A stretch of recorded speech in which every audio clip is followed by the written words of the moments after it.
मैं डॉक्टर हरीशचंद्र, सहचारी हिंदी, राजकीय महाविद्यालय सांगानेर। प्रिय विद्यार्थियों, आपको पूर्व में निर्मल वर्मा द्वारा रचित पिक्चर पोस्टकार्ड की 2 भाग की व्याख्या बता दी गई थी। अब अगला जो भाग है अगली जो व्याख्या है वो है हॉस्टल के मेन गेट की दीवारों पर कांच के टुकड़े शाम की धूप में चमक रहे हैं। ऊपर के मंजिल में दाहिने विंग पर उसका कमरा है। खड़ा खड़ा मैं जेब में हाथ डालकर कहानी के पन्नों को छूता हूँ। बहुत दिन पहले लिखी थी, बहुत दिन पहले नीलू ने मांगी थी। मुझे मालूम है कि वह ऐसे ही पूछती है, ऐसे ही भूल जाती है, लेकिन शायद कहीं याद हो। पूछूंगी तो दे दूंगी, दूंगा नहीं, केवल दिखला भर दूंगा। दिखला कर कहूँगा नहीं, कहूँगा कुछ नहीं, सिर्फ शीर्षक बतला दूंगा, फिर शीर्षक के अंग्रेजी में अनुवाद करूँगा। निर्मल वर्मा द्वारा रचित पिक्चर पोस्टकार्ड कहानी से ये गद्य लिया गया है, जिसमें प्रेस एक कहानी टाइप कर कमरे से बाहर निकल जाता है। वह विश्वविद्यालय की जो रोड है जहां वो पढ़ते हैं, उसके लिए आगे बढ़कर हॉस्टल के सामने क्या है, खड़े रहते हैं। इस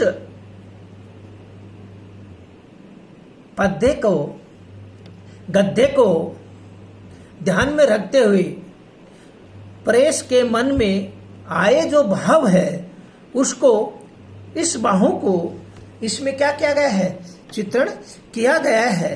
उन भावों को व्यक्त किया गया है कि प्रेस उस गर्ल्स हॉस्टल जो है उसके सामने क्या है, जाकर खड़ा हो जाता है।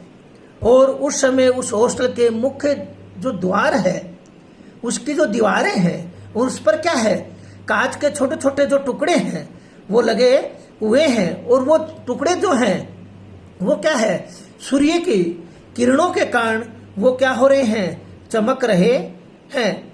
उस धूप के कारण वो चमक रहे हैं, अर्थात छोटे छोटे जो कांच के टुकड़े हैं वो चमकते हुए दिखाई दे रहे हैं। उस हॉस्टल के ऊपर के मंजिल में दाहिनी जो विंग है, दाहिना जो भाग है, उसमें उसका कमरा है। किसका, नीलू का कमरा था और प्रेस उसी से मिलना चाहता था। और इसी के लिए क्या है कि वो उस हॉस्टल के सामने आया है और उस हॉस्टल की क्या है, यथार्थ जो है उसको वो क्या कर रहा है, चित्रण कर रहा है। उसी को क्या कर रहा है, बता रहा है कि किस प्रकार से उस पर छोटे छोटे कांच लगे हुए हैं, वो किस प्रकार से क्या होते हैं, चमकते हैं। प्रेस का कथन है कि उस समय वह जेब में रखी गई कहानी के पन्नों को छूता है, क्योंकि आपको मालूम है कि वो कहानी लिख के उस हॉस्टल के सामने आया था और वो अपनी पॉकेट जो है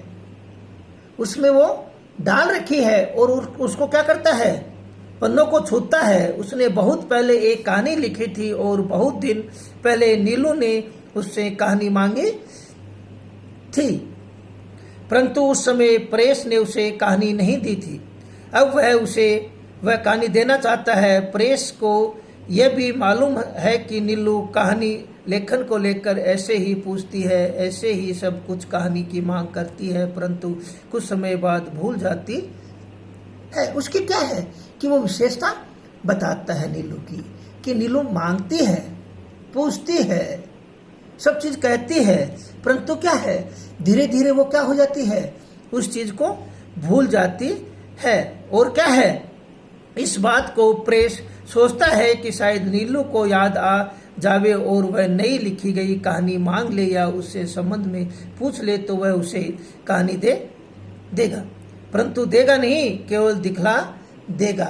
देने के लिए नहीं कहता है, केवल वो क्या करता है, दिखाने के लिए कहता है। और साथ में यह मेरी नई कहानी है, मैं उसे ये दिखला भी दूंगा और कुछ नहीं कहूंगा, सिर्फ उस कहानी का शीर्षक बता दूंगा। और वह हिंदी कम समझती है। किसके लिए कहता है? उस नीलू के लिए कहता है कि वो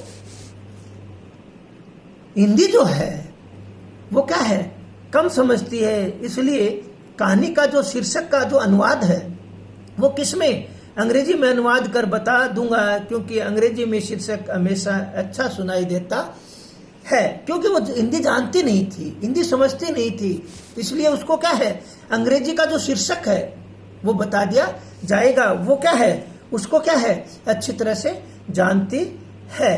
और कहानीकार लेखक जो है लिखकर देना न देना, केवल शीर्षक बतलाना, कुछ नहीं कहना इत्यादि कथन को नायक की मनोदशा जो है उसका क्या किया जाता है, चित्रण किया जाता है।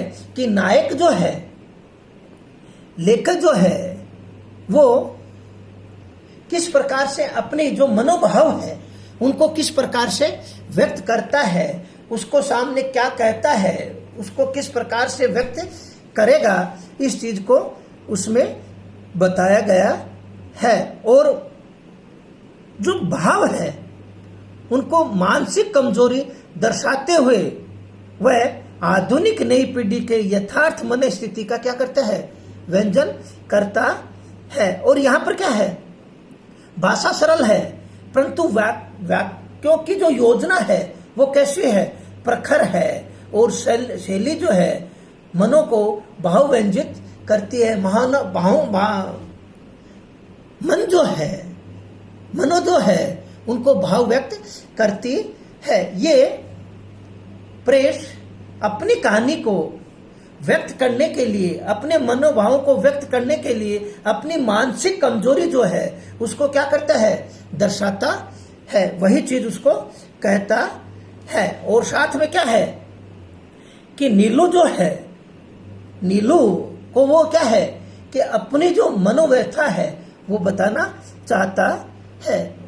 अगली जो व्याख्या है, सेकंड जो व्याख्या है वो है, बारिश के बाद भी रात गर्म थी, गीली सड़कों पर दुकानों की नियोग लाइट्स के नीचे चलते हुए मुझे वे सब बातें याद हो आई जो मैं नीलू से कहना चाहता रहा था और नहीं कह पाया था। मुझे अच्छा लगा कि मैंने उन्हें नहीं कहा।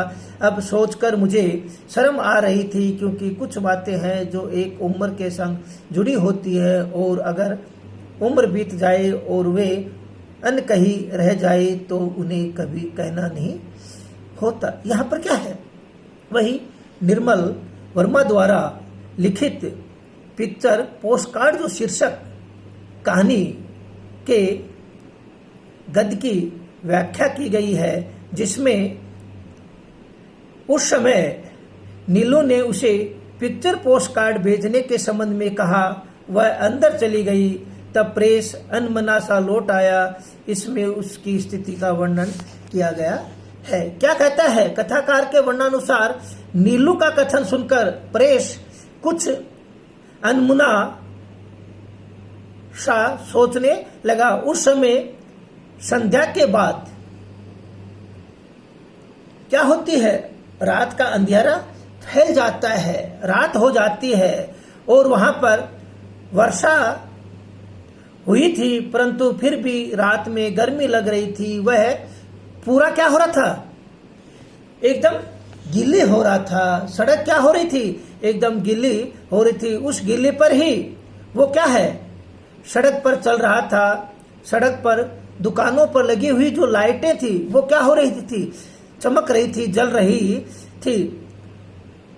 उस शिप के नीचे चलते हुए प्रेस को वह सब बातें, जो पुरानी जो बातें थी वो सब क्या हो रही थी, याद आ रही थी। वो नीलू को मिलकर उन चीजों को कहना चाहता था, परंतु नीलू अपने द्वारा लिखित नई कहानी देना चाहता और अपने हृदयगत प्रेम भाव को भी जतलाना बताना चाहता था, परंतु वह ऐसा नहीं कर सका। इसी बात को सोचते हुए प्रेस जो है अच्छा लगा, अर्थात उसने यह उचित ही माना कि उसने अपने मन की बात नीलू से नहीं कहा। क्योंकि व्यक्ति को क्या होता है कि पुरानी बातें जब समय बीत जाता है, जब याद आती है, तो वो उन चीजों पर क्या करता है, अपने मन में ही उन बातों को क्या कर लेता है, रख लेता है। क्यों कि वो नीलू से कहना चाहता था, उसे सोचकर अब उसे शर्म आ रही थी, क्योंकि पुरानी बातें अब कहने पर उस व्यक्ति को क्या हो रहा था, प्रेस को क्या है, शर्म आ रही थी। क्योंकि जीवन की कुछ बातें ऐसी होती है कि जो उम्र या अवस्था के साथ उचित नहीं लगती है।